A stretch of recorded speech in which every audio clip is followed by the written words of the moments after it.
కేంద్ర మంత్రివర్గ విస్తరణపై ఊహాగానాలు వస్తున్నాయి. త్వరలోనే ప్రధాని నరేంద్ర మోడీ కేబినెట్ పునర్వ్యవస్థీకరణ జరుపుతారని ప్రచారం నడుస్తుంది. వివిధ రాష్ట్రాల అసెంబ్లీ ఎన్నికలను దృష్టిలో పెట్టుకొని బీజేపీ నేతలకు అవకాశం కల్పిస్తారని తెలుస్తుంది. మిత్రపక్షాలకు సైతం పెద్ద ఎత్తున అవకాశాలు కల్పిస్తారని కూడా పొలిటికల్ సర్కిల్లో టాక్ నడుస్తుంది.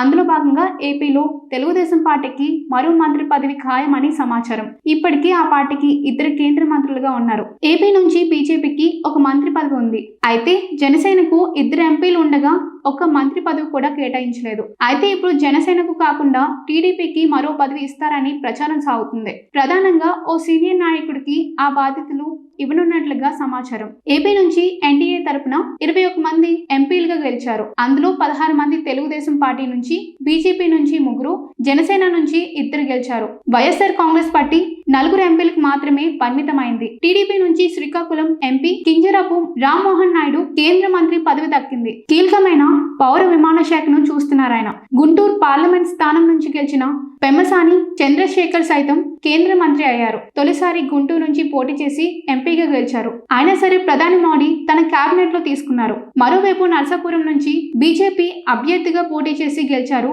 భూపతి రాజు శ్రీనివాస్ వర్మ. ఆయనకు అనూహ్యంగా కేంద్ర మంత్రి వర్గంలో చోటు దక్కింది. వాస్తవానికి బీజేపీ తరపున రాజమండ్రి నుంచి గెలిచిన పురంధేశ్వరికి కానీ, అనకాపల్లి నుంచి గెలిచిన సీఎం రమేష్ కు కానీ కేబినెట్ పదవి దక్కుతుందని అంతా భావించారు. కానీ అనూహ్యంగా భూపతి రాజు శ్రీనివాస్ వర్మ దక్కించుకున్నారు. అయితే ఇప్పుడు బీజేపీకి ఏపీ నుంచి మరో మంత్రి పదవి వస్తుందంటే ఖచ్చితంగా పురంధేశ్వరి, సీఎం రమేష్ మధ్య గట్టి పోటీ ఉంటుంది. జనసేనకు 2 ఎంపీలు ఉన్నారు. మచిలీపట్నం నుంచి బాలశౌరి, కాకినాడ నుంచి మరొకరు గెలిచారు. అయితే ఈసారి జనసేనకు ఛాన్స్ వస్తే మాత్రం ఖచ్చితంగా బాలశౌరికి అవకాశం ఉంటుంది. అయితే తెలుగుదేశం పార్టీకి ఇస్తే మాత్రం సామాజిక ఈక్వేషన్స్ ఖాయం. అయితే ప్రధానంగా నెల్లూరు ఎంపీ వేమిరెడ్డి ప్రముఖంగా వినిపిస్తుంది.